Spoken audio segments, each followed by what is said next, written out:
So it looks like across the street, this is a counter protest, which seems counterintuitive in that if you're protesting, shouldn't you be at home?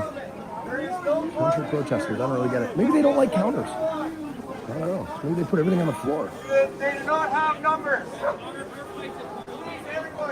not going to change their mind, right? Together. Let's let them read their signs. But I'm allowed to.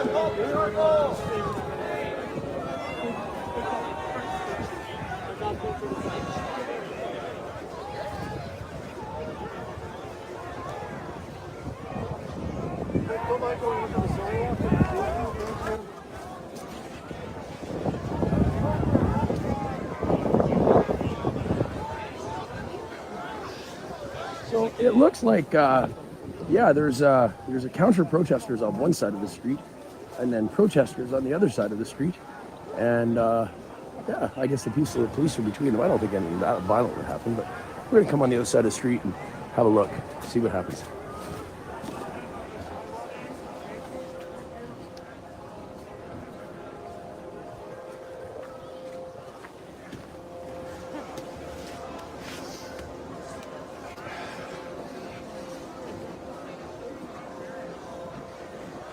Hey, brother. Good to see you.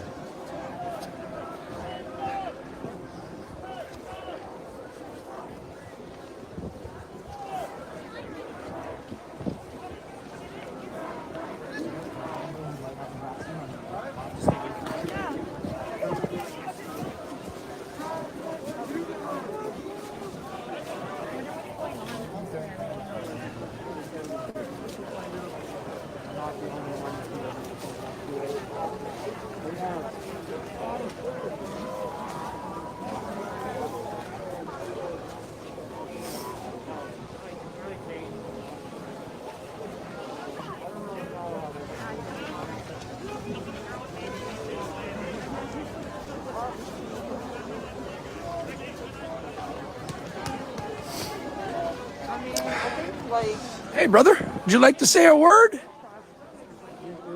Okay, no problem. Thank you.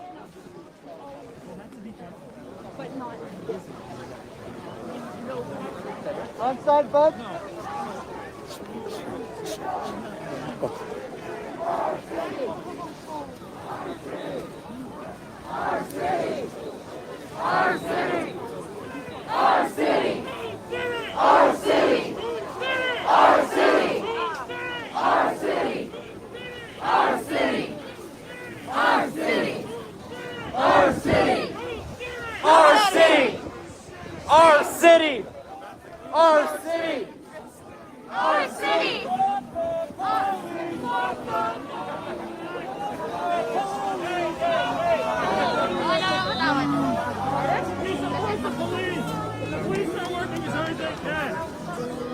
Some of the chanters here are chanting "fuck the police," and we are on the wrong side of the road.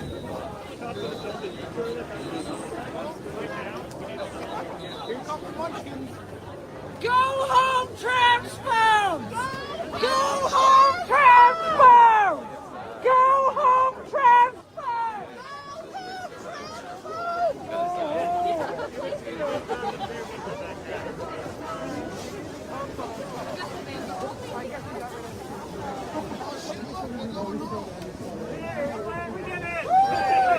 Victory! Bye-bye!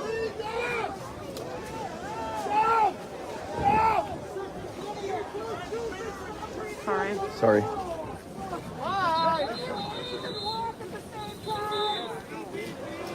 Piss off, Rasputin!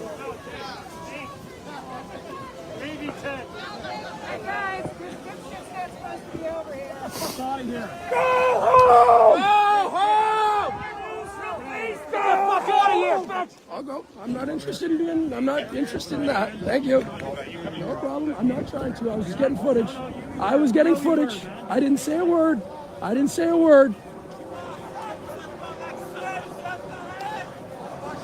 Saying I'm instigating. I didn't say a word. You saw me.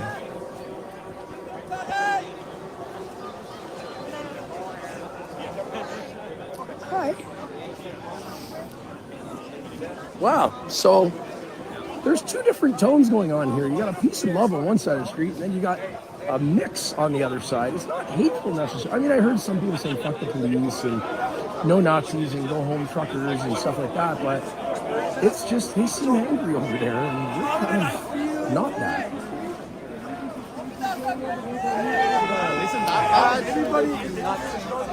Let's not aggravate them. All go back to Parliament. This is what they're looking for.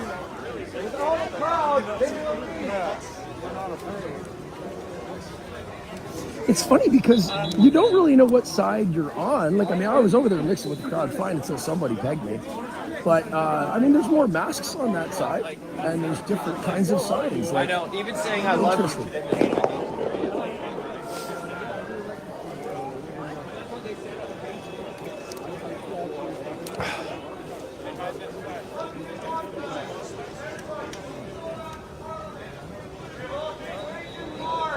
Yeah, okay. You know what? Somebody just made an announcement to go back to Parliament. I think we're going to do that to diffuse the situation because they don't look too happy over there. And we're certainly not interested in causing problems. So, hey, buddy, I'm with you. I'm going back to Parliament. You know why? Freedom!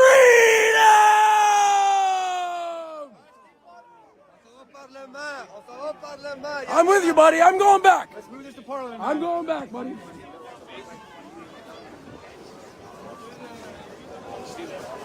I don't want to throw any more energy that way, so, you know, I'm heading back. It's an anti-protest. Yeah. The thing is, ladies and gentlemen, I'd like to announce that across the street, they have an anti-protest. Unlike us, there is some aggression and some upsetness. We're having fun, but the more energy we give them, the less love we experience. So you do what you want. We're all free to do what we want, but I would suggest we stick together, have some fun, and stay out of the faces of those who might make us look bad or make us feel bad. Okay? My piece. That's it.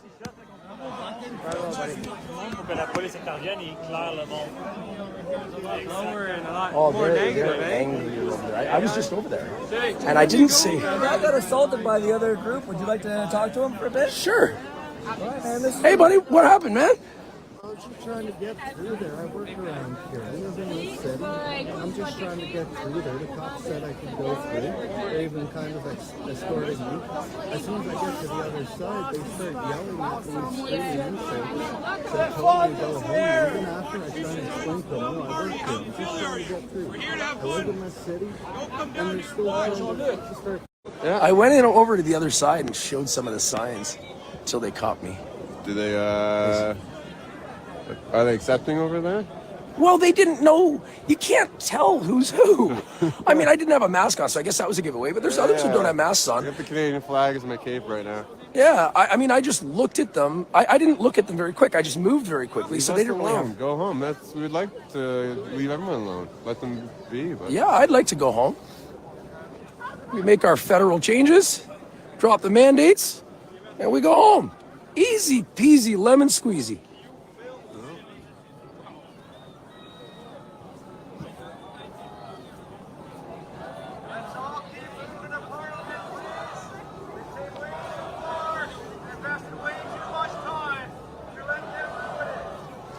They're a part of it.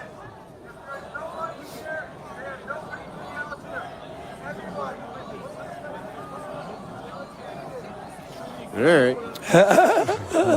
Love you, brother. Love you too. Great to see you. I hope to see you. I was up in Joe's and I didn't see.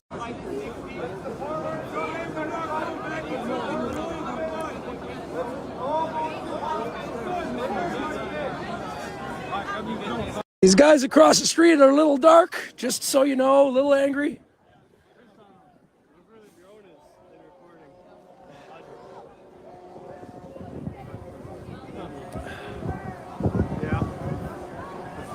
Definitely the large minority that's gathered here today.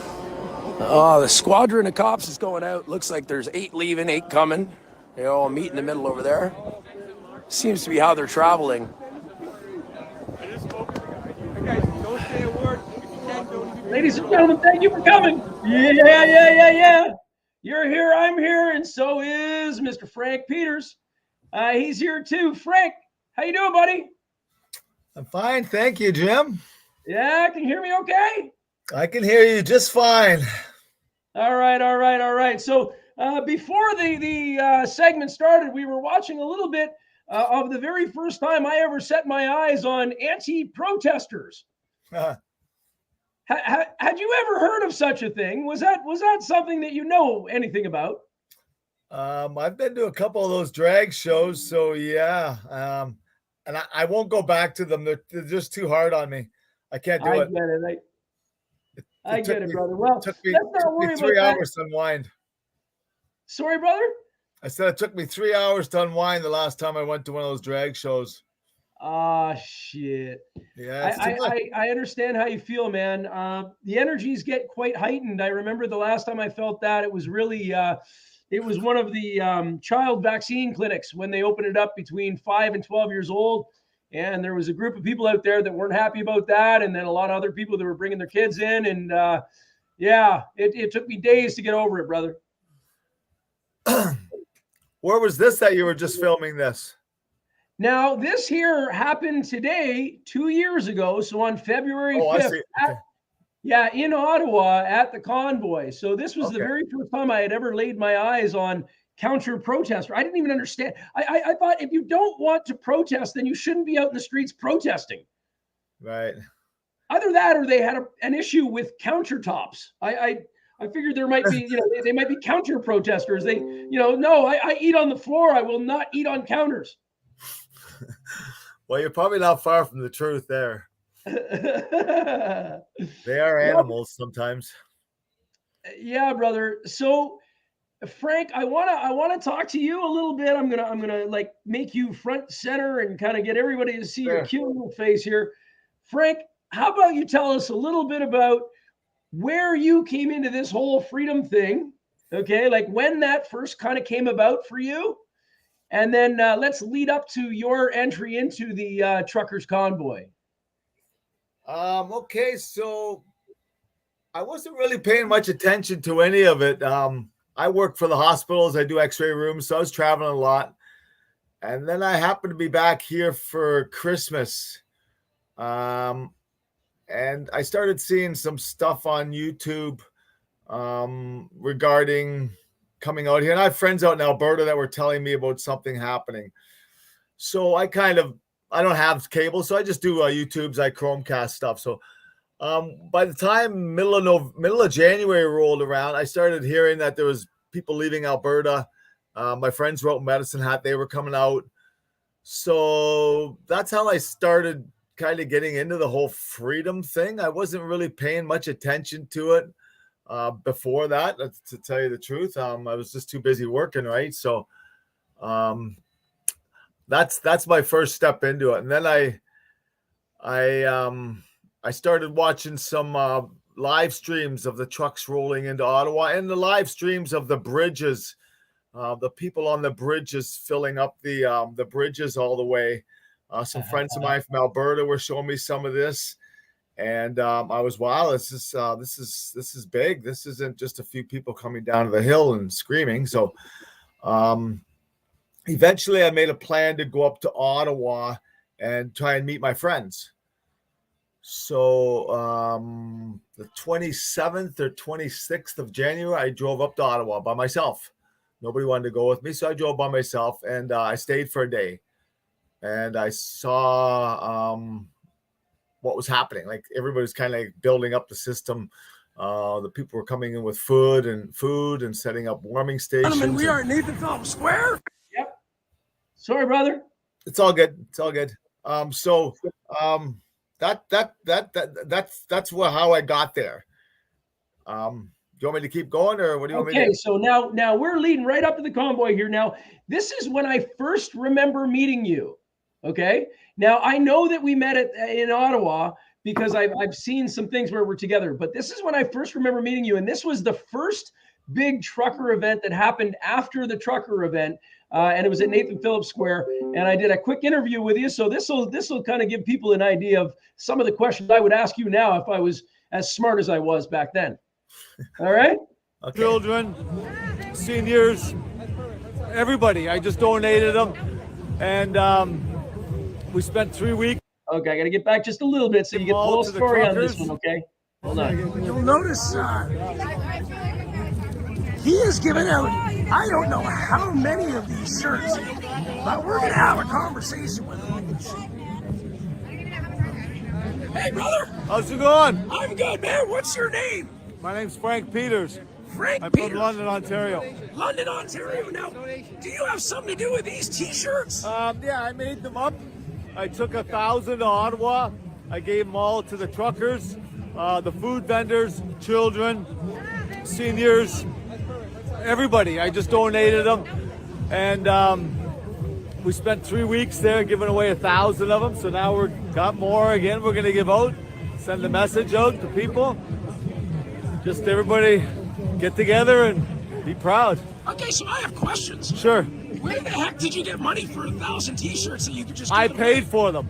You paid for them. Yeah, I was And gonna you're go giving on them away. I was gonna go on a vacation to Cuba. I thought, well, I better be in Ottawa instead. So once I got there, I realized I'd rather be nowhere else in the world. You know, even the end was the bitter end, but we were there for a reason, right? So we gave T-shirts to all the mechanics, the food guys, the guys who were hauling all the gasoline. We found them, gave them all T-shirts. Just got a lot of hugs. I got hugged to death there. So. Oh, well, you're going to get another one. Yeah, okay, cool, my friend. Awesome. Yeah, I loved it. That's an amazing thing. And have you heard any stories come back about the shirts? Like, I've seen people here with them that have come right up to me and go, Frank, I can't believe you're here. Like, I got a shirt from you in Ottawa. I'm like, oh, cool. You know, it's just that message. It's just so clear.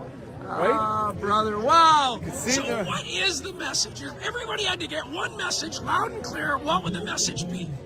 Listen to your people. Listen to people. Listen to them. Listen to their stories.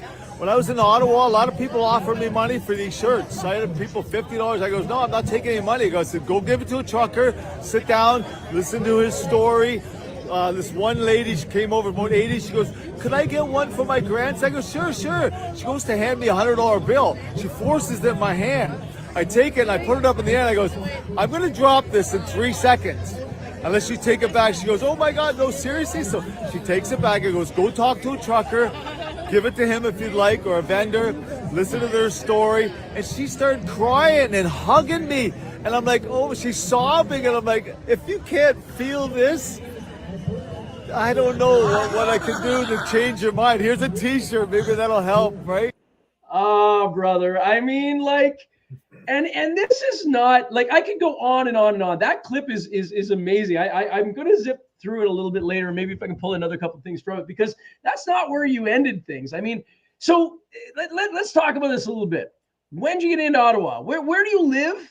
And when did you head to Ottawa? When did you actually, for the convoy? So I live in London, Ontario. So as I said earlier, I went up there by myself. I stayed for the night. I slept in my truck on the side of the road. But this was just the inception. Things were just starting. Truckers were still like coming in day and night. So I thought of what could I do? What can I do to help here? But basically, it seemed like all the jobs were taken. You know, people were pulling wood on sleds, bringing in gas, setting up food, vending places.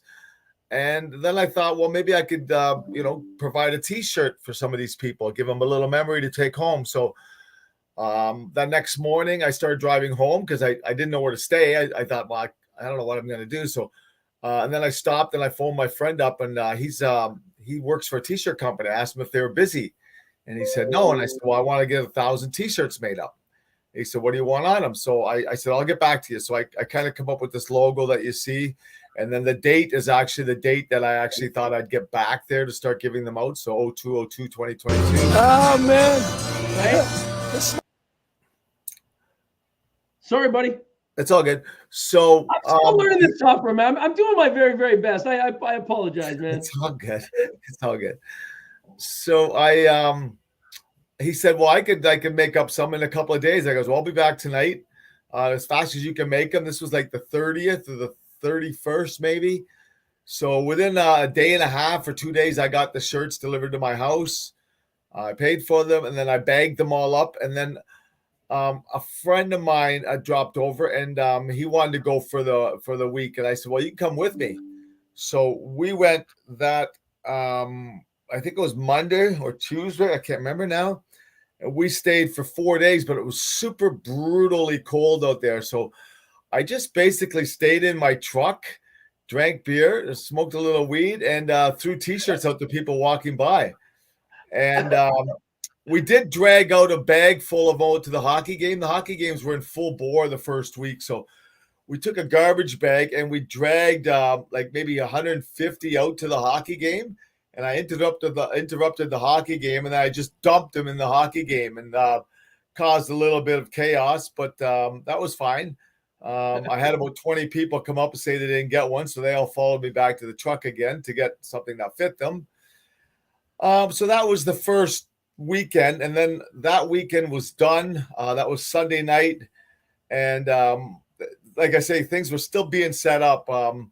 I hadn't even gone to many of the people to give T-shirts out. I got into the food vendors and the warming stations and a few truckers. So I decided to call my friend up again and ask him if he could make me some more. So he said, sure. So we took another 1,000 that Thursday, and another friend actually dropped over with somebody I didn't know. And I was actually bagging up the T-shirts in my living room, and he goes, where are you going? I said, I'm going back up to Ottawa to give these T-shirts out. And he said, can I go with you? Like, I didn't even know this guy. And I said, well, you want to? I'm leaving tomorrow morning. So he jumped in with me, and we've been friends ever since. Like, Tim's been with me on pretty well every one of these events. And we just went from trucker to trucker and handed out shirts. The last week, I flew my sister in from the East Coast, and I had her and her friend go out and have the opportunity to meet a lot of the truckers. It's funny, when you're giving something to somebody, they open up their door for you pretty quickly. So many of them got to meet my sister. She sat in a lot of trucks. And, that was basically it. I just kept handing out T-shirts, and we've been basically doing that ever since. So I stayed right to the bitter end. I got hurt there. I got, fighting the police and everything. But we knew it was going to end eventually, right? You can't have that much fun without a hangover. So, for sure. Well, I was going to ask you what you get out of it, but it's clear. I mean, you expressed it in how there was paybacks that came back to you in the form of your sister. So, I mean, it seems kind of counterintuitive that one would spend their own resources to go. Like, there's not a Truck Yeah website. There's not like anything you can buy. What prompted you to take the money that you could have done something good for yourself with and just give it out randomly to strangers? Well, you're missing the point, Jim. I did do something good for myself. Okay. I did. I know you did, but like, how do you explain that to people that feel like they don't have enough and they couldn't give away something if they wanted to? Well, I'm sure there's other people who have done something in their own capacity. I mean, it's not like I got a lot of money. I basically blew most of my money on this, but it's fine because I know I'm not going to starve, and I'm not stupid. So, wonderful thing. Oh my God, brother!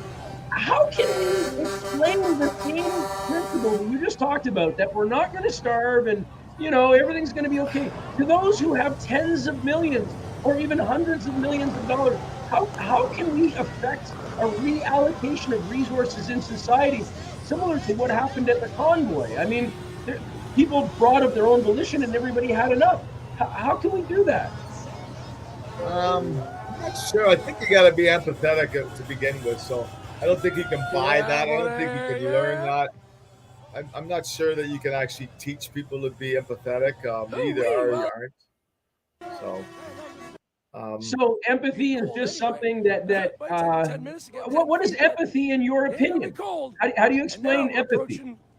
Well, understanding what other people are going through. Like, I mean, you don't have to cry for them. You don't have to, give them all your money, but you have to be able to understand it and actually maybe, I'm not saying you have to live it or feel it or actually be there, but I think you have to understand what they're going through. Like, that old saying, put yourself in their shoes. Like, I don't judge anybody for what they're saying, or even these people that are yelling and screaming at me. Like, I mean, I'll fight for your right to express yourself. Like, that's it. I may not agree with you, but I will fight for your right to disagree with me. And I don't. What I find is I tell people, you know, the more you give, the more you get back. But most people will try that for a week or two, and then they give up. They don't see the shower of gold coins coming down on them, and they feel like, well, I've been given so much, nobody's giving me nothing back. Well, this isn't a 1 month thing. This is a life thing, right? So I've been kind of doing this all my life. I've helped. I'm not here to say anything about myself, but I've kind of been. I feel things for a lot of people, right? So I think you are a really great example of somebody who does show empathy and then goes and turns around and uses their actions to back up that empathy with something that corrects the situation. And, you know, Frank, you weren't the only one that did that throughout this convoy. I mean, you did it your own unique way. And it was a very visible way, as was mine, because I pulled out a camera. But there was so many that did so many things just without us even... We'd never know about them unless we had a conversation with them. What struck me is when I was there that first day by myself, I thought, look at these truckers. They're driving from like Langley and stuff and Prince George. And what's that cost? I don't know, $5,000-$10,000, never mind the wages. So I thought if they could do that, maybe they got more money than me, maybe they don't. I'm not sure. But if they can do that, why can't I do that in some way, even if it's just my small little way? And I wanted to, you know, it's easy to just go up and say thank you and shake their hand and give them a hug and share a shot of whiskey with them. I wanted them to be able to take something home, right? And, you know, I understand a lot of these, like, you know, I've met a lot of these truckers. Believe me, I know pretty well 80% of the truckers that were there. I've met them personally. They've all got their little cards and envelopes and stuff that they cherish. So I wanted to do that too. I wanted to be like the little kid, giving them an envelope with "Thank you so much, Mr. Trucker Man." So my version of that is like a T-shirt with a date on it, so you can take it home and do what you will with it. You know, I've met a lot of people that since I gave them out in Ottawa, I've met them and they tell me about the moment I actually gave it to them. I'm like, I'm sorry, I really don't remember. And they're like, well, it made my day. Like I was in the middle of nowhere and you came up and just slapped the shirt in my stomach and told me to move on. And, you know, so that's good. It creates a memory, right? So, So talking about memories, Frank, I have particular memories around Confederation Park, simply because that's where we were. We were there previously, about a month previous for a considerable period of time, and then we showed up again for the convoy down at Confederation Park. Did you get a chance to get down there at all? Did you know what was happening down there? Well, of course we were. Yeah. We went everywhere because I tried to get as many T-shirts out there as I could. So my friend that came with me, Tim, he had a backpack. So we would load like 70 T-shirts in that. And then we'd go off and we'd give them off. And then we'd end up at like a green truck and go, okay, that's the last one. Let's go back, get some more. And we'd start from the green truck forward. We would just keep doing that all day, all night. And then by about 7 at night, Tim would be tired. He'd go back to the truck. And I'd stay up till like 1 or 2 in the morning because I just wanted to talk to people. I knew this was going to eventually end, right? So, and then the next day we do the same thing again. We did there was a lot of satellite communities too. Like I was in the French Quarter where all the French people were, right? So they were great to me. They were awesome. Every time somebody pulled in near me, I would just run over and give them a shirt. And I go, thank you for coming. I'm trying to be the neighborly guy. I'm sure a lot of people can recall me coming up and giving them a T-shirt out of the blue. And they're like, what's this for? I go, just take it and, get up there on the hill and voice your discontent or whatever it is you're here for. And I try to thank everybody too for coming because I think there's more than one reason why people came. Like Ottawa may have been the catalyst for it all, but now when I go to different rallies, there's people that show up and they're all there for different reasons. It could be a nurse, could be grandma, could be your kids, could be Soji, it could be the shots, could be anything. So there's a whole bunch of reasons for people to show up now, and I just thank them for being there. I don't care what gets you here, as long as you're here. I thank you for that. So all right, so that brings me to a question that seems to be on a lot of people's minds these days, which is the division that we see all around us, regardless as to where you are in society. It seems like for some reason people have forgotten the art of being able to agree to disagree. So what do you think is some steps forward we could take to become more unified and less divided? Well, let's just start with the base problem. Okay, so people feeling divided. I think what it is, I don't think it's so much about being divided, which may be the way they spell it out, but I think people want to be validated. They want to be recognized, whether they want to be recognized for hating you or loving on you. It doesn't matter. People want to be validated. Like nobody wants to just kind of be, looked over or overlooked. So some people will do this just to get attention, I guess is what I'm saying. To me, a lot of times it's just empties in the ditch. I'm heading to the beer store. I got lots of money. I'm not looking for empties in the ditch. So I try not to get distracted. I went to Ottawa for a certain reason, and it's still the same reason why I'm still here today. We got to stop this nonsense. We got to save the future for our kids. I grew up in an Andy Mayberry era. I used to watch that TV show, and I thought, man, those were the days of fishing pole and, a cop with one bullet in his pocket. But then I look back on it now thinking, man, I grew up in that era. Like, I'm so lucky. Like, I mean, I grew up in Toronto, but I mean, I could walk around with a pellet gun or a fishing rod right down in Toronto and nobody would say nothing. And, I don't know, dude. You go into a local bank downtown Toronto with a pellet gun, I think you might get a couple of looks. Well, I'm talking about when I was like 50 years ago. Oh, okay. 60 years ago. I'm 65. I'm 65. I just turned 65. You're 65 years old? This is what retirement looks like? Yeah. Shouldn't you be sitting back knitting on a rocker somewhere, brother? Well, I could. I got a house out east, but there's no time to go into that yet. I'll get out there one of these days with my sister when the time comes, but I got too much friends here. I play a lot of pool still, right? So I've got things to do. I got a novel coming out in about a month and a half, so I got to get that out. And you have a novel coming out. Is it related? Should I share it here, or would that be a bad idea? Sure, no, it's okay. I've been writing it since 2017. It's called Living the Dream, Selling the Dream. It's 2035 in my novel, so I talk about adrenochrome and fringes and that 5 years ago. So none of this is kind of new to me, except for the fact that they're actually doing it. You're just waiting for the censorship gods to come and strike you down, aren't you? Hey, Facebook cancel. I've been Facebook jail. I'm in Facebook jail right now. So let's just start there. How did we do this? We're scamming the system, brother. You're on now. Yeah, I know. I get it. I know. Well, I appreciate you having me on. You've become a good friend of mine, right? So it's all good, brother. I really want to hear. I want to hear the logistics of what it was like for you at the convoy. So, were you sleeping in a hotel? Did you have friends that you were hanging out with? No, I slept in the parking lot right across from the Delta Hotel. It was $22 a night. So we just paid our $22 every morning and stayed in the truck for the whole time. I'd slip away at like 2 or 3 in the morning to the Petrocam, which is like 6 blocks away, fill up the gas. And I think I went through like $900 worth of gas in those 3 weeks, just sitting idle. As I said, I was in the French Quarter. So I remember one morning I woke up early and they were going around ticketing the vehicles that hadn't paid their, $20. So I jumped up and I said, hey, don't be ticketing this guy beside me. I'll pay for his $20 ticket. So I did. And then I prevented him from getting like a $90 ticket, right? So he comes back. He finds out that I bought his ticket for him within a day or so. And he goes, I got something for you. So he runs away and he comes back. And he was French.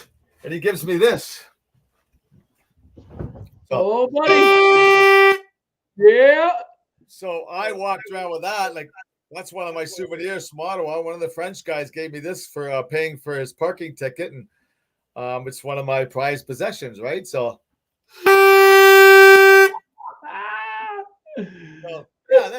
it's just, my feelings there were like, I just couldn't do enough.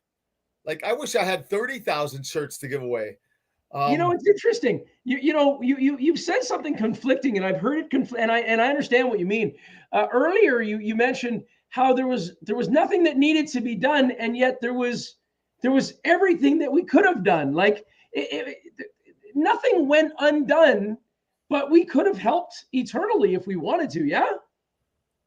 Yeah, like there was things I could have done. I could have hauled wood up and stuff, and there was like, I mean, there was so much going on everywhere. Like you could have just become one of the helpers of the cooks, or hauling wood. There was always wood to be hauled. Like what I did is like the first couple of days, I just kept watching the live streams. Like I'd go to my truck by midnight. Let's say it was really cold, so I would just watch Austin from Shots by the Hill. He was one of the first ones, and he was one of the ones that inspired me. Me and Austin became pretty good friends at the end. When he left for BC, we had a party for him out in Vaughan, and I gave him my Truck Yeah flag in commemoration of him, because he was the one that first really was going, look at the trucks, yeah, look at the trucks, yeah. And that's Austin Shots by the Hill. So that kind of kept going over in my brain, because people would be yelling, look at the trucks, yeah.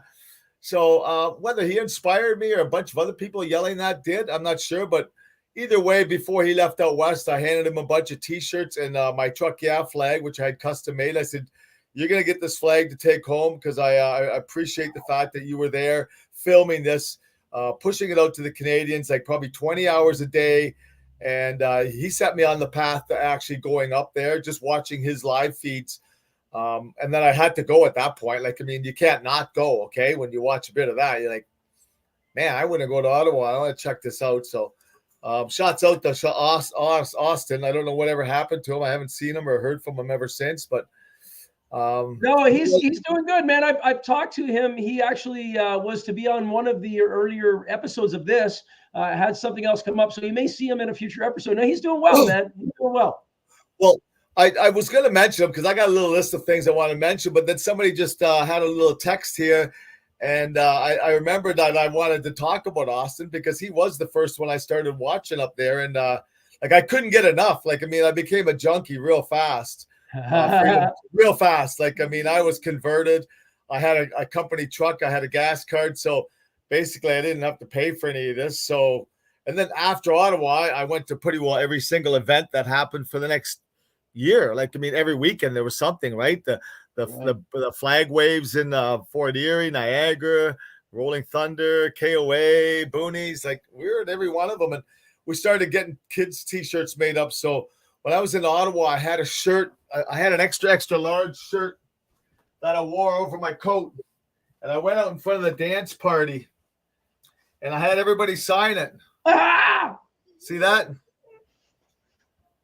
That's dynamite, brother.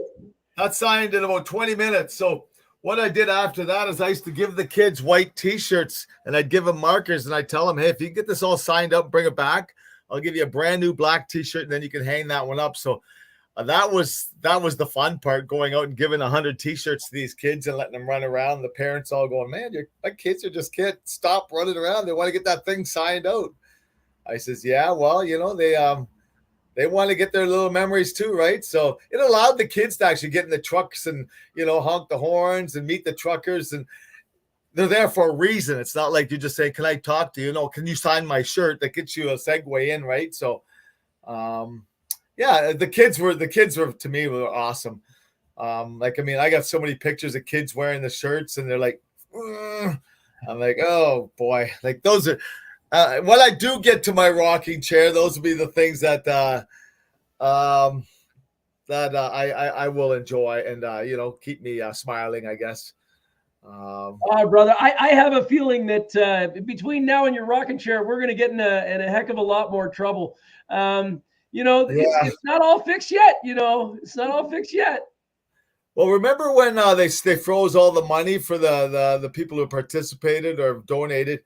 I remember Ron DeSantos and Jordan Peterson, Elon Musk and Ted Cruz and them all calling, the government tyrannical and everything. So I sent them all T-shirts. About a week and a half later, I got a text from Elon Musk thanking me for the T-shirt and saying thank you very much for your Canadian patriotism. Keep up the good work. So that was kind of cool. That kind of kept me going, right? So, shit. Well, I have a personal belief that there's not one human that's better than another. It's nice to get recognition from those who are recognized. However, dude, I can't imagine the feeling you get when you see anybody walking around with a shirt on. Now, truck, yeah, it feels like a Canadian freedom thing because of the trucker convoy. Has anybody mistook it for anything else? No. When we went, I went to did that Oakville school thing. Remember the girl with the guy with the big boobs? Yeah. So I went to that, and I gave out a bunch of shirts to the kids there. And then the school didn't like it. They made the kids take the shirts off. And they took the shirts from the kids. So I went back the next week and I handed out like 100 shirts to even more kids. I said, put them on, and you have a right to wear what you want. This is nothing defamatory, or like there are two genders. Like, let's stop. So yeah, there have been people that said, "Oh, it's a euphemism for fuck yeah," but I don't. No, I like trucks. Okay, trucks bring me everything. If it wasn't for trucks, I wouldn't be sitting here talking to you on the computers. So and I honestly, as much as I guess it's insinuated, I never felt it was that way. Like, it never comes off as. Neither did I. No, absolutely. It's yeah. That video, I was standing right by that car. See that video you got on? Yeah. That French guy come out and started pushing a couple of people away from the car. And I got out there and I pushed him aside. He goes, "You ever touch some of these people again?" He goes, "I don't like them leaning on my car." He goes, "Well, then don't park your car here." Okay. This guy. Yeah, the guy with the Rasta hat. Yeah, that Jamaican guy, right? Yeah. So I was standing right where the girl with the red is, and there was old people leaning on the car, and he came out and started pushing people away. And I'm like, "What do you think you're doing? Like, get back in your car and knock it off." Like, my friend Timmy's like, "Are you gonna fight him?" I goes, "Nobody here scares me, for starters. Okay, I'm not afraid of anybody, but he doesn't need to be pushing old people off his car." It was packed up there. We're all watching the doctors speaking. Of course, it's packed. Yeah, I mean, look at this, right? Yeah. I'm sure I'm in that crowd right there. Believe me. You were not the first one to give that guy some problems, because he just felt like he was the king's bananas or whatever. Well, he's up there posturing, right? Like, he's got his J and his hat on. He's sitting on the top of the car, like, he's like in Hollywood. Cool. I mean, good for you. Live your best life and stuff. But when you start shooing others away, and you happen to be conspicuously parked right in front of the stage, I mean, I don't know what to say, right? I was there when the cops came in and yanked him away, though. Oh, were you? Yeah, they came in. Beth Ann was on the stage warning us, "Hey, let the cops do their thing. There's been some complaints about this gentleman." So the cops came in and wrestled him in the ground and took him away. I guess something to do with some women or something. Maybe he's doing something, trying to sneaky or something. I'm not sure. Unfortunate. I don't know exactly what it was all about, but I know that we were all told to stand down. So I'm actually quite surprised that there wasn't more problems kind of like that. One of the things that surprised me over all of it was that people got along with one another, like really, from like different backgrounds, whether you were Quebecois or you were English or you were Black or you were Indian. It was almost like all of the differences that you would consider to be differences weren't, and Canadians came together as one unit.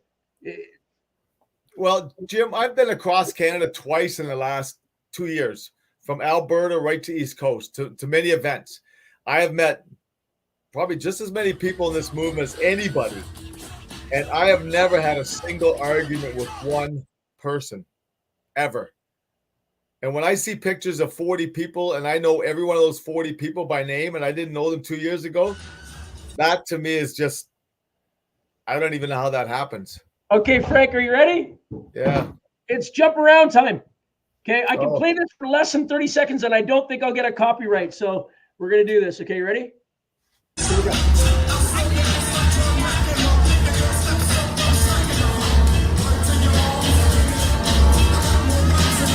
Woo! Copyright gods will get me, man. They come and get me,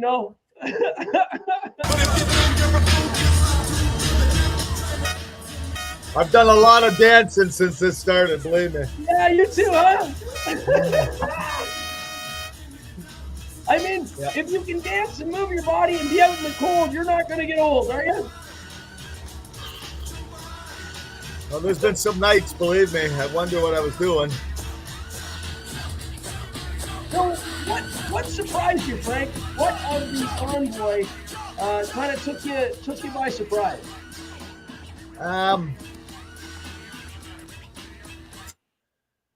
What took me by surprise? I think the willingness of so many people to participate. Like it still goes on. Like I was just at an event on the weekend. Every week I'm somewhere, and some of these people have been doing this Shelburne, and then we just did the one for Mississauga for Derek's thing, and Derek and Adam. Like they're still hard at it every single week. Shelburne every other weekend. I've been up there a few times, but like 100 weeks, and then I see guys in the States that are friends of mine now. They're at 100 weeks solid, doing their bridge flags, and they're just not gonna give up. Like that relentlessness is it's rare. Like I mean, it's like encouraging as hell, dude. It's encouraging as hell. When I went up to Castleman just a couple months ago, went up there for a couple of weeks and stayed at the Castleman camp because they'd come in from the west and they were going to come in and do their dip and dives over at Ottawa. At that point, I went up with the Wellington regulars, and I went out almost every day for, I don't know, a week or something. To think that they've been going out every single day for years, like Convoy ended, they didn't stop. I try and those people like Wellington regulars, Derek and them, Jeremy Glass from Shelburne, Crystal, love Jeremy, love Carolyn. Like I try and give them a little validation. Like I bought a bunch of toques, like truck toques, and I gave out about 100 of them to all those Wellington Street people, all of them. I just want them to just to let them know that we're still here. Like they deserve it more than anybody. They're on the front lines every day. I do this on the weekend. I do my stuff during the week. We do some stuff, but so I don't even have a truck toque. Okay, let's just start there. All right, so and I bought 100 of them. They're all gone. I don't know. I just give them all away. So it is what it is, right? You can't keep doing that forever. We do a lot of buttons now. Like buttons are crazy. We just had a great event for Jay from Live at the Shed on the weekend. That was awesome. So many great people out there contributing on his behalf and others. There's still some. I just love the unity, right? Like I mean, you might say there's a lot of divide in this, but I don't see it. I think the people who are wanting to divide, they're just being misled.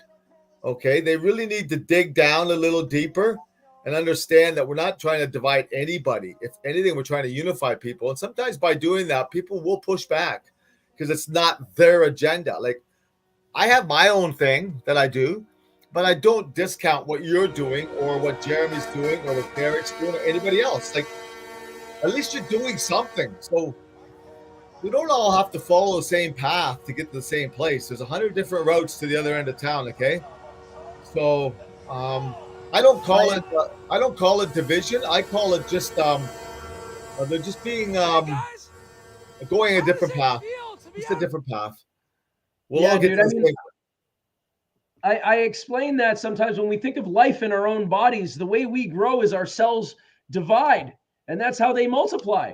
So I have never been worried about people taking different paths in the freedom routes. I mean, go do all the things are necessary, and we should support anybody that's moving, the general welfare of the regular folk along. I mean, why the hell wouldn't we? Well, that's not to say there isn't any groups working against us, like as Frosty says here.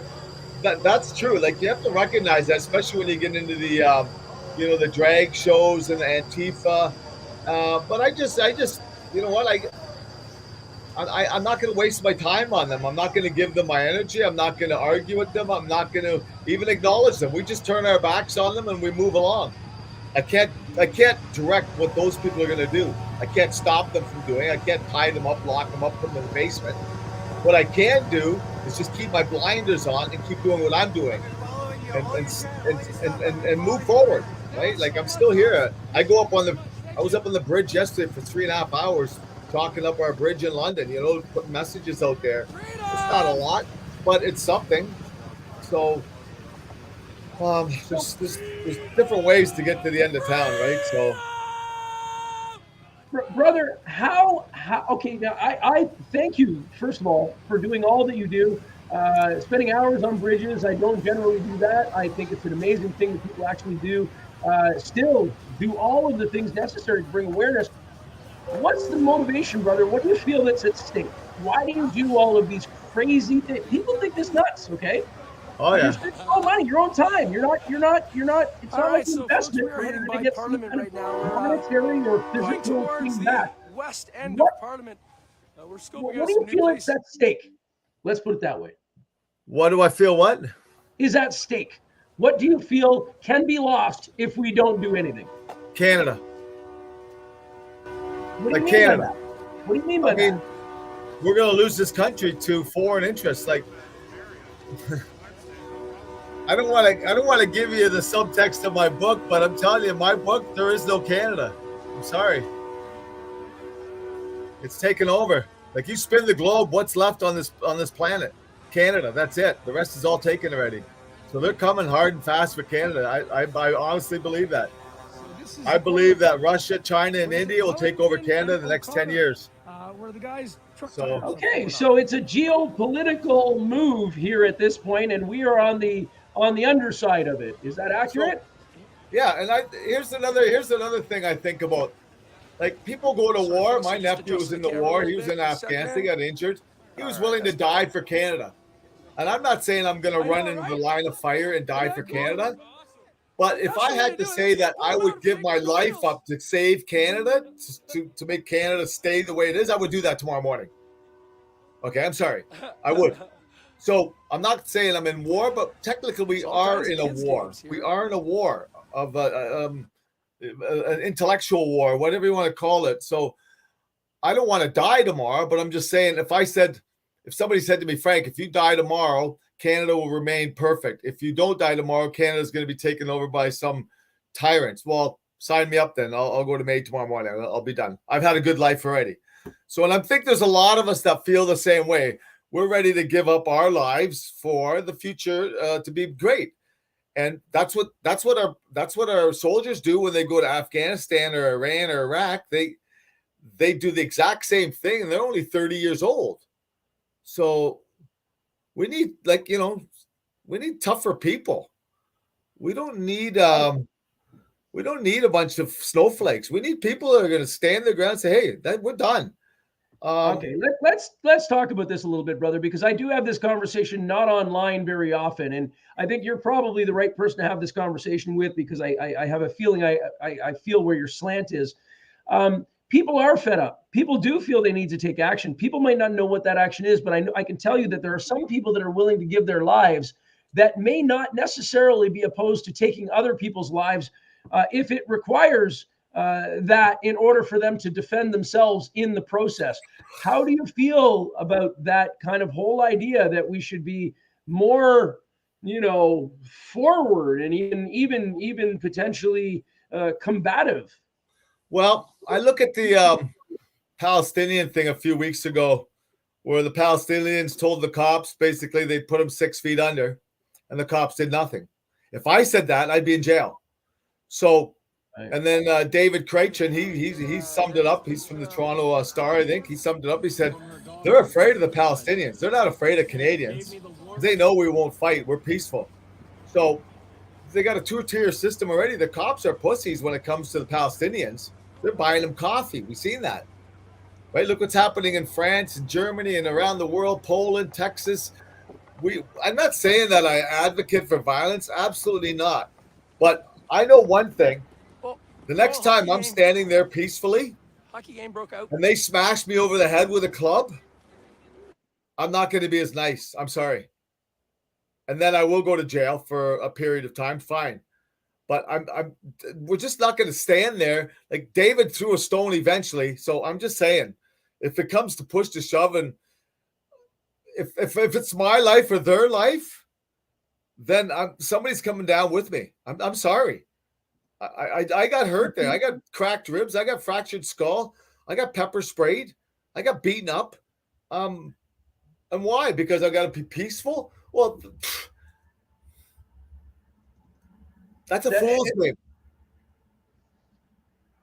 So what do you think? I mean, like this definitely puts us in a really. I'm going to show a little video here. This is when things do come push to shove. You may very well have found yourself in this audience here. I know I was. Of course I was. Let's have a quick look of the kind of tension that Frank is talking about here.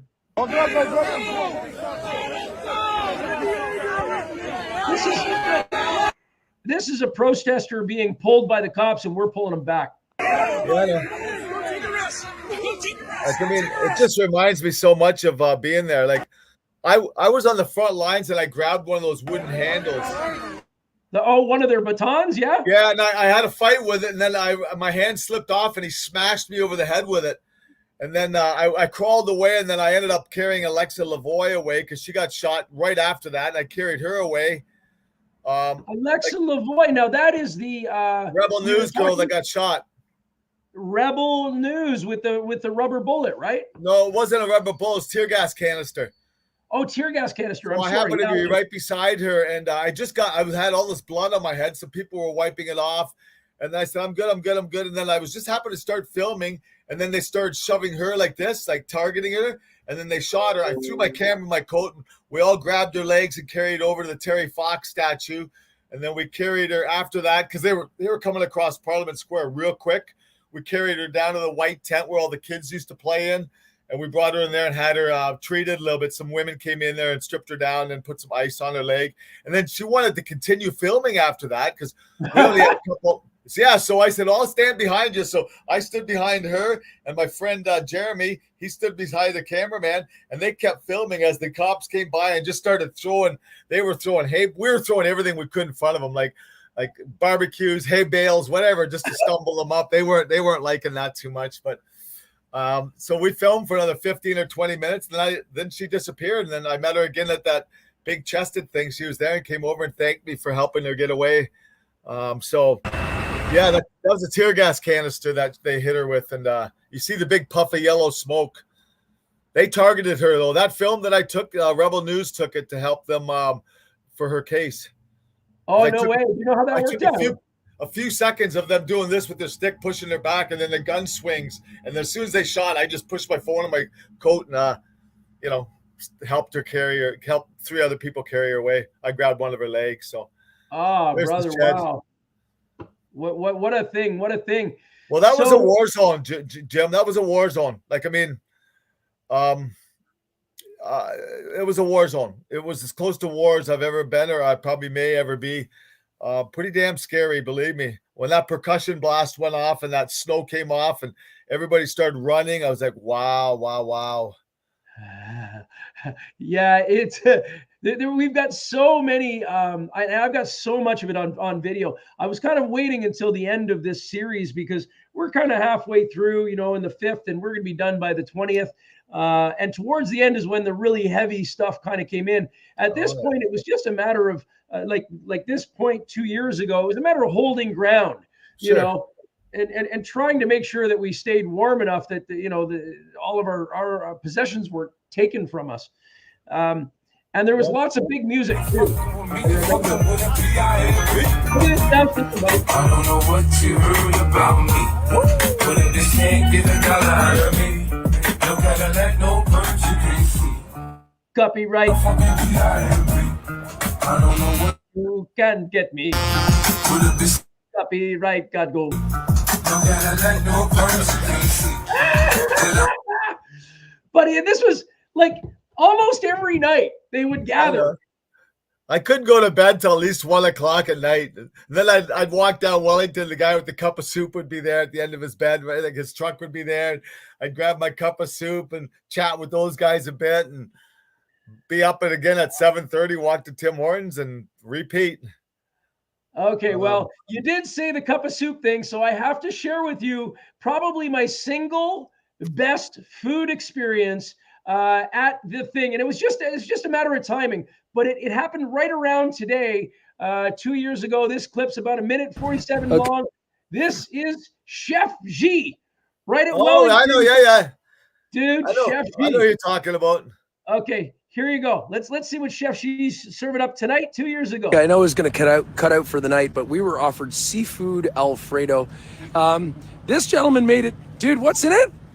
I got salmon and cod and prawns. Salmon, cod, and prawns. That all sounds very expensive to be giving away on the streets. Why are you doing this?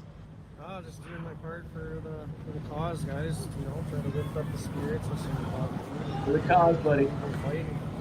Damn, dude. So, are you gonna stop? Are you like when does this end? When do you stop helping? Until I get arrested for standing. For real? Wow, that's amazing, brother. Thank you very much. What's your name?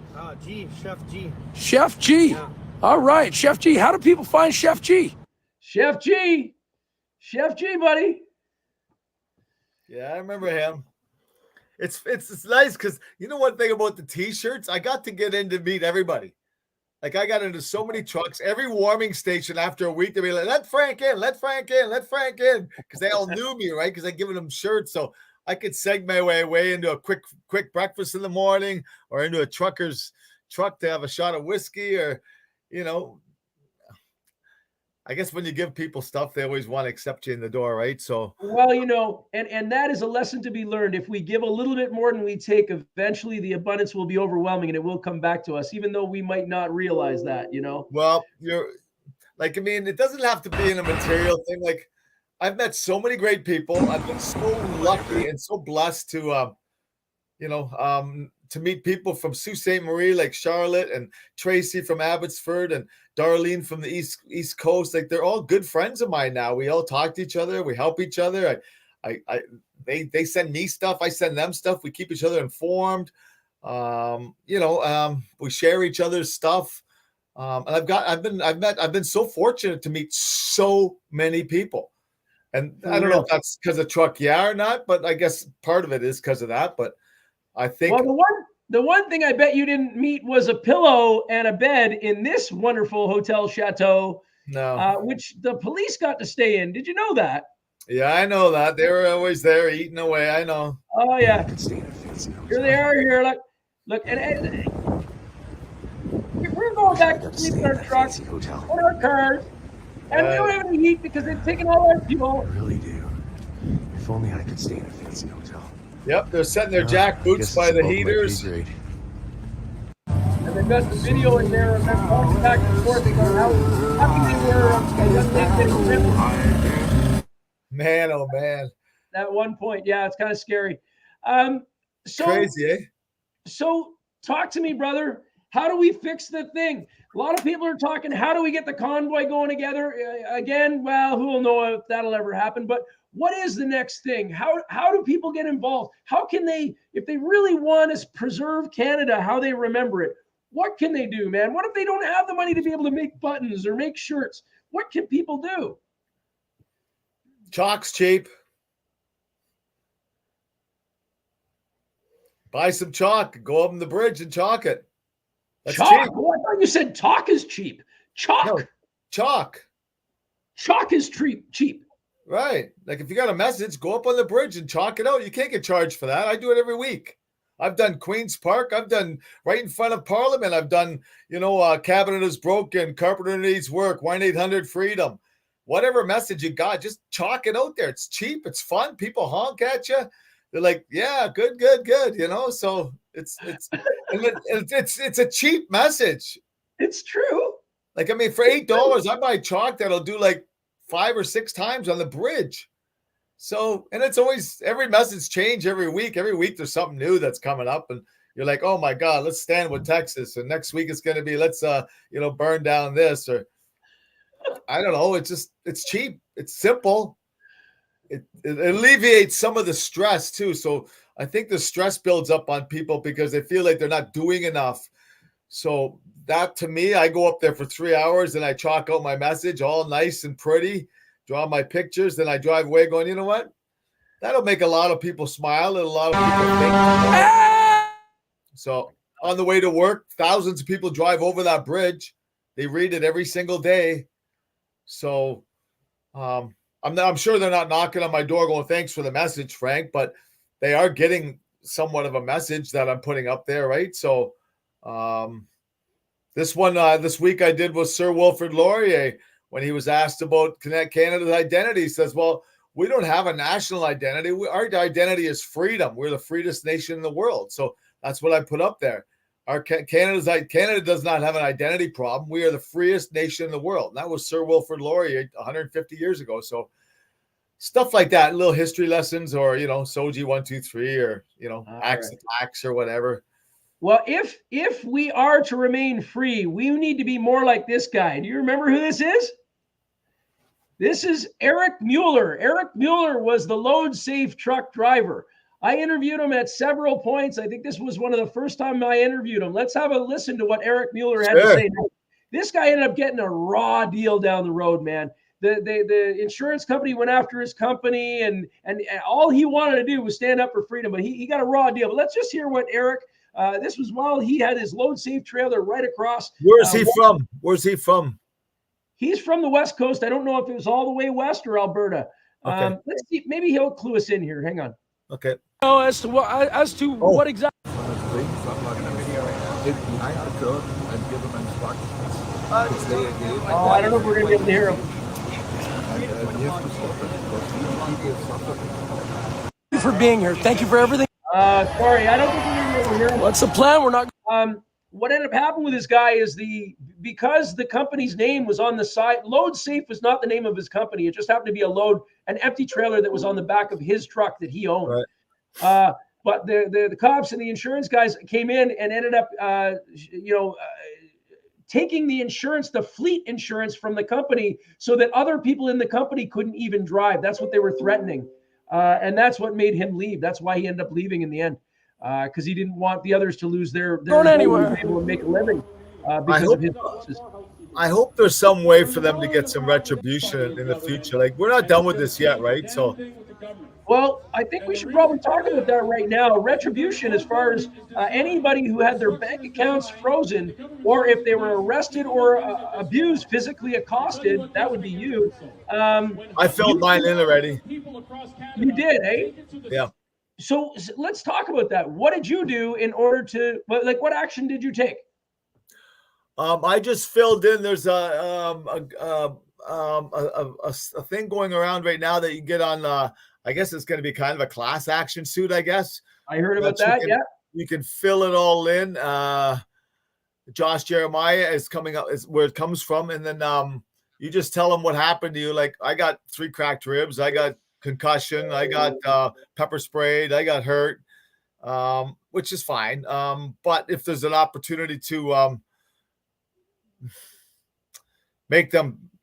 not saying make them pay, because I know it's going to be taxpayer money, but make them realize, like, that they did some damage to people, then I think that, and I'm just a minor casualty. A lot of other people really, really got hurt. I mean in a financial way, right? So yeah, brother, but thank you. Let me talk about that for a second, because people think that because they were a minor casualty or whatever, that because I'm only minor, I don't really have to do anything. Well, brother, it might have seemed minor to you, but the fact that you're taking action is going to prevent the next person who might do this to people from doing it.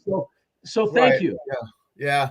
Like for about 12 weeks after Ottawa, like, my ribs were absolutely, I had a thing on all the time. Like, it was just I wasn't breathing properly. My head was fine. Like, that sealed up pretty quickly, but and the pepper spray, that goes away within a couple hours. But my ribs were really, really sore. And when they threw me against the stop sign, I dropped to the ground, and the cops tried to grab me, and a bunch of freedom fighters, I don't know who they are even to this day, grabbed my arms and pulled me away from the cops. And then I kind of struggled and got up and walked away from there. I just went right back to the truck. I got back there about 9 at night. And I said to Tim, I said, I'm just done. I'm just, exhausted, really. It was exhausting. But I was fortunate, because else they would have grabbed me. They would have had me, right? But people grabbed me and saved me. So thank you for that, whoever that was. Dude, wow. What's going on here, man? Yeah, it's amazing, brother. We were right about now, back then, we were getting ready. We were warned that Confederation Park was going to be shut down. The video that we're looking at now is them kind of warning us. Some people have already evacuated. We're getting ready to evacuate, but we ended up evacuating in the next couple of days. We were only there for about a week as the convoy started, and then we made our way downtown. So This is us getting ready to get the heck out of Dodge because they brought in all the cops. Yeah, I was down at Coventry. We went down there and handed some shirts out to people, and we tried our best to get out to everywhere we could. But I know there's lots of people that slipped through the cracks that we didn't get to see, right? So, Oh, dude, I mean, the fact that you did all you did is all that's required. And I want to thank you so much for everything, brother. You've been a very generous spirit ever since I've met you. You look to help others, and there's no ulterior motive, brother. And I'll tell you, if we just had a handful of people like you who understood that if everybody did what they can, it's going to be enough, it'd be over tomorrow, brother. So I really want to commend you. I want to thank you. And I really hope that people will take your example as an example to emulate and do something in their own lives with, man. Well, you can talk all you want, but you got to lead by example, right? So you try and do the right thing. Like even at Christmas time, I sent a bunch of cards to the Coots boys, right? So they were asking for Christmas cards, and I just got a letter back from Tony, personal letter. Yeah, look at you want to read that for us, or what? Yeah, I can read some of it. He goes, hello, thank you for your card filled with words of encouragement and blessing. Hello, thank you, Truck. Yeah, I'm so blessed and grateful for all the love and support sent to me by so amazing patriot freedom lovers like yourself who are standing on the right side of history in the making. I thank the good Lord for bringing us all together with the Freedom Convoy and how we continue to unite under God's love and guidance as we carry on battling against the tyranny and our corrupt systems. I have no regrets from my time at Coots, and I know in my heart we all stood on the right side of righteousness, peace, and love. I will continue to stand, defend the people's God-given rights of freedom for as long as we need be, especially for the children, whom we must protect from the radical, woke, leftist mob. My spirits grow stronger each and every day, even behind here, these walls, as these walls cannot hold back the positive love and energy from coming through or my love for coming back at. We must also focus on the big picture and do not let our own self-prideful differences cloud us from what is really at stake here. Together we stand and win, divided we fall. Failure is not an option. These last few days have seen a watershed moment as more light and awareness has come to fruition. More and more people are waking up each day due to the hard work everyone has done to bring the truth out from the depths. The veil is being lifted. I feel this year will be a landmark year to really expose the evil cabal behind the scenes that have been slowly eroding our rights and freedoms over many years now. I can't wait to tour across Canada into the United States to meet and shake hands and hug as many patriots as possible and continue to bring God's love closer together. Please continue to spread awareness about all the political prisoners and falsely accused freedom fighters. Together we will soon be victorious. Thank you again for being a fellow patriot. God bless you, Frank. Stay strong, live free, hold the line. Thank you, Truck. Yeah, with sincere love and gratitude, Tony. Nice. Now that's a young man who's been behind bars now without a trial. 775 days. 700 and what? Like 70-something days, yeah. It's 2 years. Over 700 days, dude. Like, unbelievable, eh? Look at that. Wow, brother. You know, I think that you were a fantastic example of doing something and getting something in return, brother. If you didn't write that letter, you wouldn't have been able to get that letter back, and we wouldn't be able to share it with everybody here. And the fact that somebody who's been in jail for over 2 years can write such a positive message and a warning message. If that doesn't give you, if that doesn't strengthen you, like, I mean, I'm sitting in my beautiful 2-bedroom apartment. I got all the amenities that a man could have. And he's sitting in an 8x10 cell, and he's got this energy that, like, imagine if it was released. Like, he's bound up. It's gonna be released, brother. I mean, I don't give a shit. There's you know. Anyway, I won't get into the whole dialogue and how much bullshit that all is. It's all a big fat freaking joke. Let me tell you something, folks. Your government is playing games with you. They're anytime somebody makes them look bad, they want to make them look even worse and make them feel worse. That's the kind of thing that we're up against. But there's no way that we're going to be losing, especially when we've got people like Frank out there, especially when we got people that are going to just do what it takes to keep it together, man. He talks a little bit about the false trumped up charges and the little book that they found that they never brought into evidence, and he said they're hiding stuff. So he's feeling confidence, but I mean, we got to get a DA or at least a judge that's going to stand up for the people of Canada until we do that, nothing's going to change. I mean, look at Lametti now. He's got a new job. Like, give me a break. God. Like every day, it's like what do you call it? It's like, I don't know. What do you have to? When do you hit those things? The Groundhog Day thing. Right. Gopher. The gopher thing. Yeah, I know what you're talking about. One goes down, the other one pops up. Yeah, every day it's. But anyway, that's okay. That's okay. It's okay. It keeps me going. Brother, I love you, man. I thank you so much for being here. I'm going to play the video. I'm going to let you come and go as you choose. If you'd like to speak over, you're still here. I'm just going to let this video play. It's another 20 minutes or something. Is there anything else you want to share with people, and how can people get a hold of you? Let's talk a little bit about that. So we have a site now. It's Truck Yeah Canada. So you can actually post something on there, whatever it might be, survival tips or something to do with your convoys or observations in life. They can also reach out to me through that, or Frank Peters 168 at hotmail.com. We are doing buttons now. We're sending buttons across Canada. So if you wanted some button made up for your event, we could have them to you within a week. They're $1 a button delivered to your door. So if you have an idea or something you'd like on a button, just reach out to me. We'll make 100 up, send them to you for $100. That's basically costs. And you can, use them for your event and promote yourself, right? Or an idea or a thought or a slogan or something. So other than that, everybody knows how to get a hold of me. Like, it's not that hard to get a hold of me. So, well, it would be damn hard to imitate you. Let me tell you that much, brother. Now, there's lots of people doing far greater deeds than myself. Believe me, my friend. I've met them. I can vouch for them. And, they're silent warriors, but that's okay. And I'm happy to remain a silent warrior too. I just do my thing and try and spread. I want the message I want to give is like, you know what? You're not doing nothing. Just get up and do something. Whether you could be on the keyboard doing something, you can make a couple phone calls. You can actually just get out there and be positive about life. That's a big step in itself. So a lot of people are kind of hurting out there. They need a positive message. So if you can just be nice to people, hold open a door for somebody, buy somebody's coffee, pay for somebody's groceries if you see some old people struggling, which I do that quite a bit. That goes a long way, because you don't know how many people you may inspire by that little act.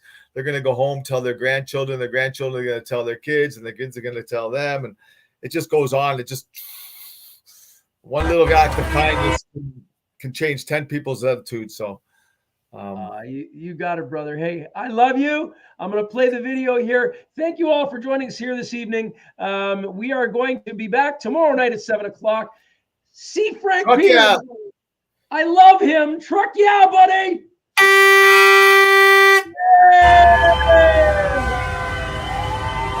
Everybody. Seems like it's working. Oh yeah. Yeah. Look. Behind you. Yeah!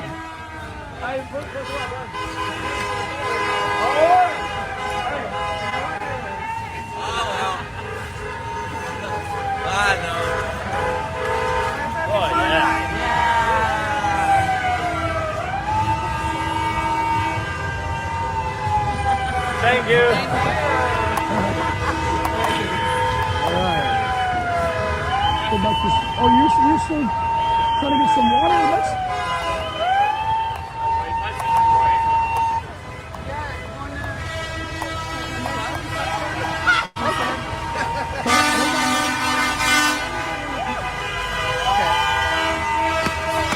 Okay, let's go up one and down.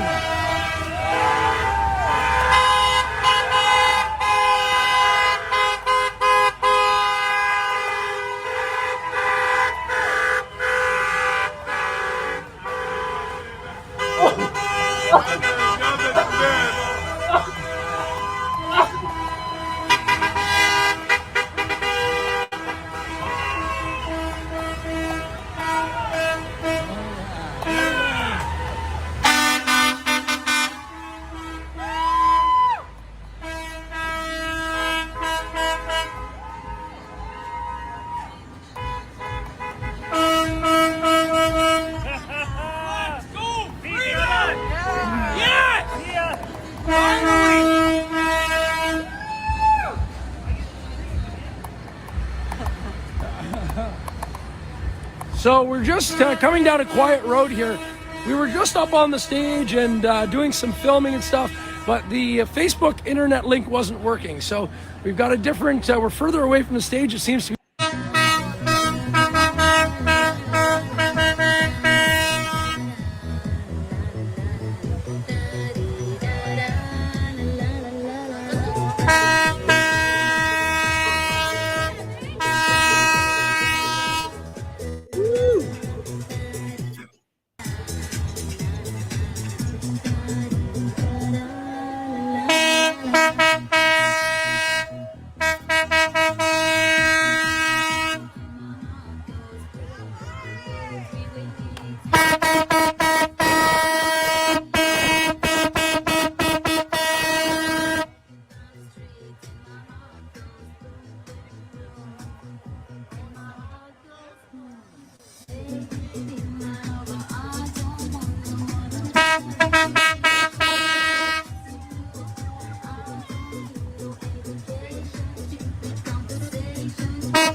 On we go! Thank you!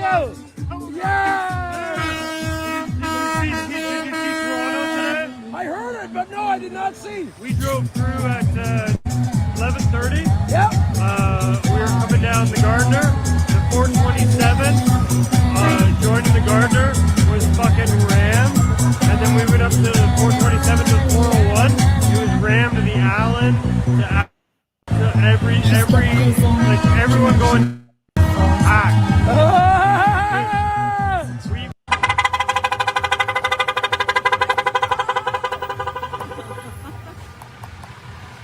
Hey, Kelly.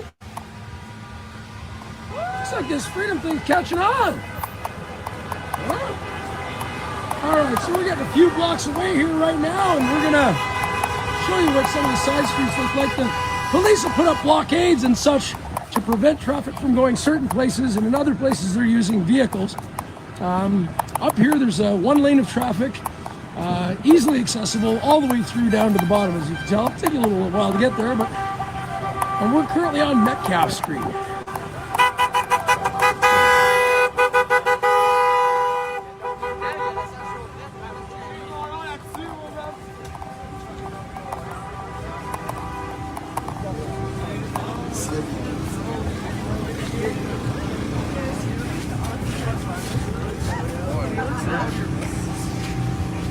Just the things.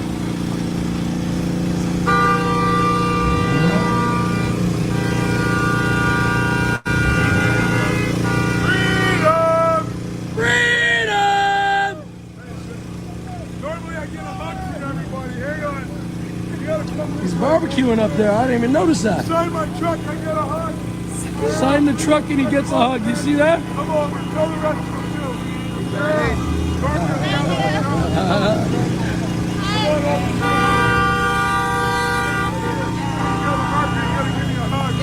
Absolutely. We ain't going nowhere. 100%. There, give me a hug. Yeah, spread the love, guys. Spread the love. Look. Thank you, brother. Thank you. Yeah, man.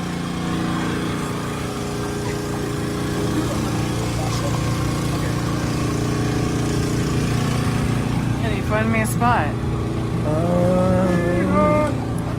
Wow. Somewhere iconically easy to find. What's the first blank spot that you see that kind of jumps out at you? Or something weird. You can do it on the metal of the thing if you can do it small enough. No, you won't see it. Oh, How about right here? Alright, cool. That's good.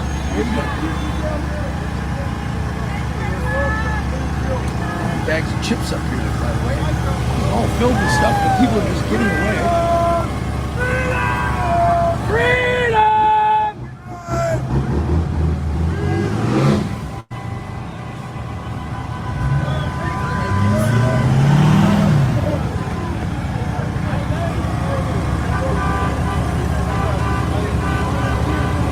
Yeah, buddy. Yeah, buddy.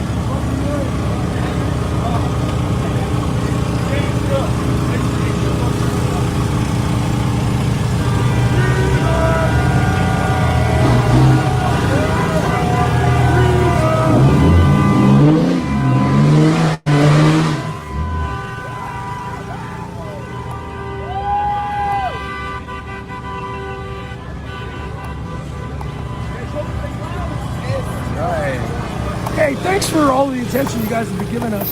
Fucking A, absolutely. It's wonderful, wonderful. Keep coming downtown. Let's end this stuff. Yeah, buddy. Yeah, buddy. Definitely a high vibe on the streets. That's iconic, you know. The hockey stick with the flag, it's iconic.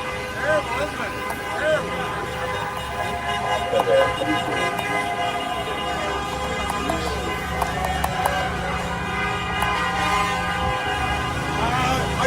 Give me a second. I only have. Hey, thank you so much.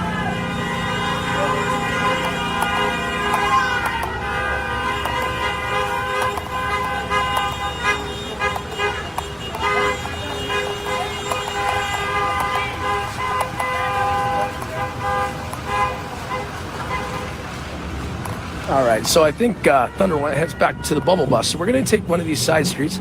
There you go. Hey. We got a hey. Hi. Good. How are you? How are you? I had to drop off my son, and then I came back. I was like, I hope I run into you. Your name is Jim, right? Yeah, that's right. Nice to meet you again. This is Thundra. This is my wife. Oh, you're the one he talks about. Nastasha. Yeah. Are you guys from Ottawa? Pardon? Are you guys Yeah. Together, yeah. We're heading back to the bubble bus, so we're going to do a little venture towards there. I have 100 and something people in my hand, so I have to be responsible.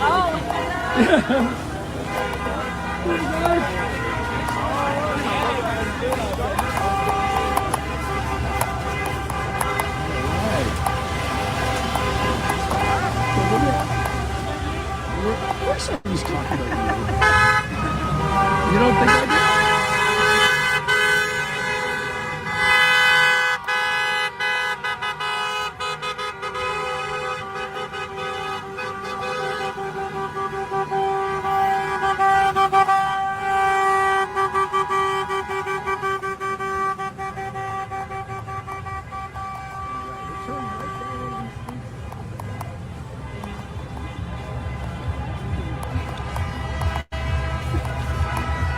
So should I keep going here, guys, or should I just cut it? What do you think? I'm asking the viewers at this point. I don't know. This may be boring to you. It never gets boring, brother. So I'd like to just mention that the city of Ottawa took out the toilets, the porta potties, and the garbages. And yet the streets have never been so clean, according to some residents that I personally spoke to.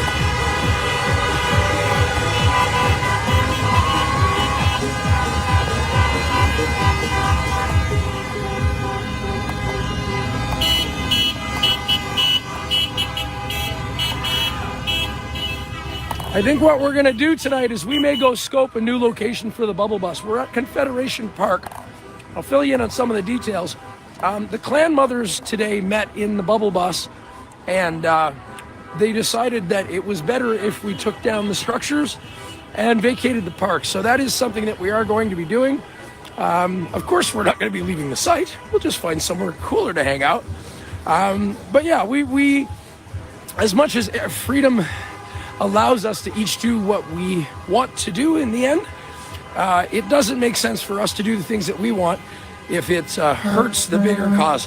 And in this case, the Indigenous have endured far too many trauma for me to exasperate that in any way, shape, or form. So, as a result, I think we're going to pack up camp and move on over. Where we're moving over to? Yeah, right.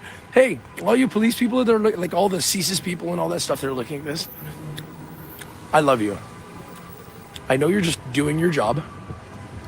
I love you. I know it's for our safety. I love you.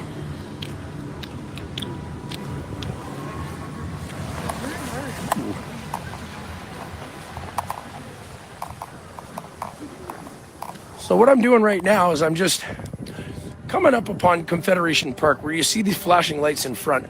That's at the corner of Elgin and, I don't know, the street that we're on by Coronation Park. How you doing, folks? Have you ever seen so many smiles? Have you ever seen so many smiles?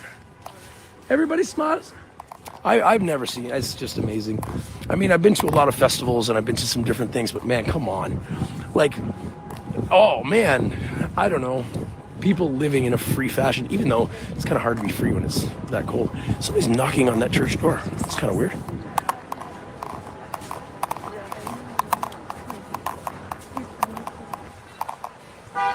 Hey!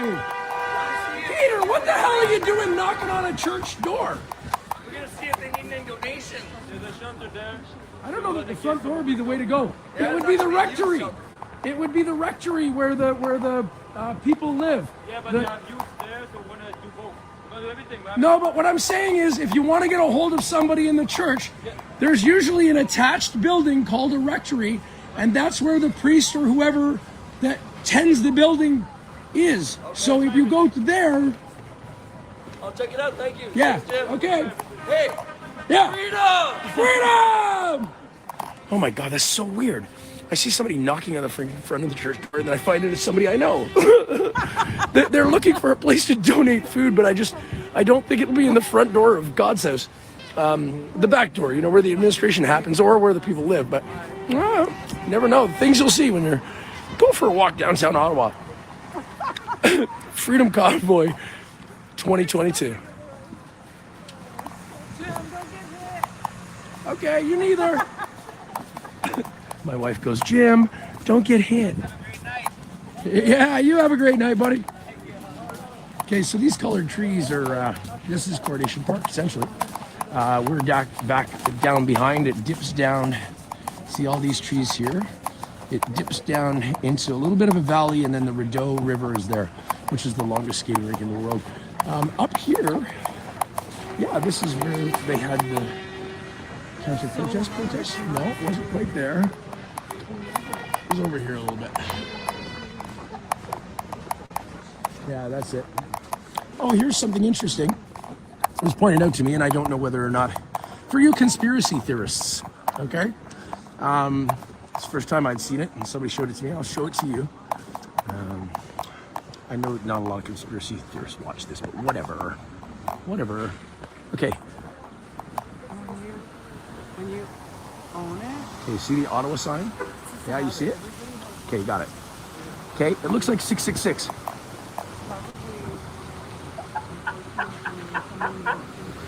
It looks like there's something flying in front of my screen. Do you see that? That little green thing? Whoa. Do you see that? Does anybody else see that? Weird. Okay. Anyway, on to the bigger, better picture. Yeah. She's a beautiful picture. I love you guys. Good night. Good night. Bye-bye. Tomorrow night, 7 o'clock. Tomorrow night, 7 o'clock. We got, who do we got? Who do we got? Who do we got? We have, hold on.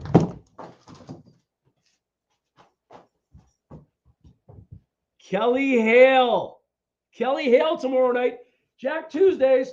This gentleman refused to abide by any of the nonsensical commandments to put a mask on or do any other things. As a result, he had his business taken away from him.